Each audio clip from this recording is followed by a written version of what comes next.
Hi guys, this is Gary Chan. Sitting in my van right now trying to avoid the rain, waiting for the gas to be turned on. So it's kind of a lost day for me, but I was looking through a list of topics on YouTube, a list of topics I had written into an Excel spreadsheet, and one of them that I came across was how to inspect a house. I thought was a good topic to cover, and one day what I'd like to do is actually videotape a house that I'm looking at, potentially buying a house, showing you the house, and then telling you, hey, this is how I'm analyzing the roof structure or any of the other issues that are going on with the house, how much I think it'll cost, and the time involved with fixing it. But for now, I'd like to talk about some of the key things that you want to avoid when you buy a house if you're planning to house hack. One would be a roof. If the roof is leaking or there's a major roof condition, I would avoid that. Foundation, another big one. If the floor of the building is caving into the ground, or the doors are having a massive problem closing, or the windows are having a big problem shutting, and I mean massive, you see like brick pieces falling in the basement off. You see, let's say, major cracks in the walls that are horizontal cracks, and you think, hey, this building's sinking into the ground. I would avoid that as well. Another big one is if there are a lot of doors that are missing. Now count the doors. There might be 30 doors in a duplex that you might be planning to buy. Each of those doors are going to cost about $100 each to replace. And think about the labor. Maybe another $100 you got to factor in for labor to put in each of these doors. That could be in thousands of dollars. Windows as well. Count the number of windows that you might need to replace. So we got so far roofing, foundation, windows, doors. What other things? I would say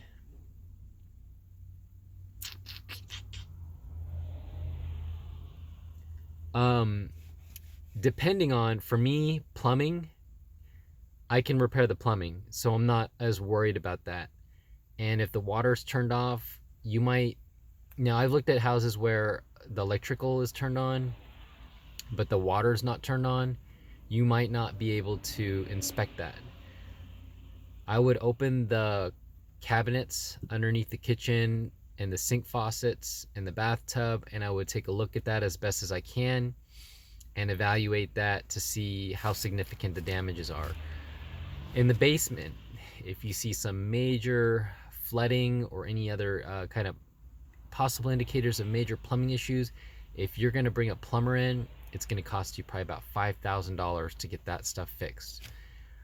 For your first rehab, I would recommend the lights on. I would recommend, if possible, water is working. In a light rehab, like an old person died, you're buying their house and you're gonna update it from the 1970s to 2020. What other things? The big ones are licensed work, like plumbing and electrical, are going to cost you in thousands of dollars. Roofing, again, because they have a huge fall risk, their insurance liability is high, and that factors into the major cost. Off the top of my head, I can't think of other things right now. I think, like I said, one day once I do a walkthrough of a house and I can show you how I look at things and what kind of major repairs are going to be needed. This is just one thing, keep in mind, inspecting the place. Now, you may want to take a look and see, is the furnace in there? Is the water heater in there? These are called mechanicals. And if you need to replace those. For me, I can get those in and repaired for less than $1,000, but that's because I'm doing the work. For you, for a first time project, I would highly not recommend that. Maybe for a third project or fourth project down the road. I think that would conclude it for now. The other big things are to walk around the neighborhood, look around the neighborhood. I typically door knock the neighbors, or I try to find someone that's home, or if they're passing through the street, I say, hey, my name's Gary, I'm looking to buy a house right there, and I was wondering, what you think of the neighborhood. And surprisingly, my first house in Chicago, I purchased a house in a neighborhood where a lot of the neighbors were not friendly, and they thought I was possibly a drug dealer or something. Go figure. But as they got to know me and I moved in the neighborhood, things got a lot better. I did encounter one person that was able to tell me they were an investor in that neighborhood, and through that, I felt comfortable enough buying in the neighborhood.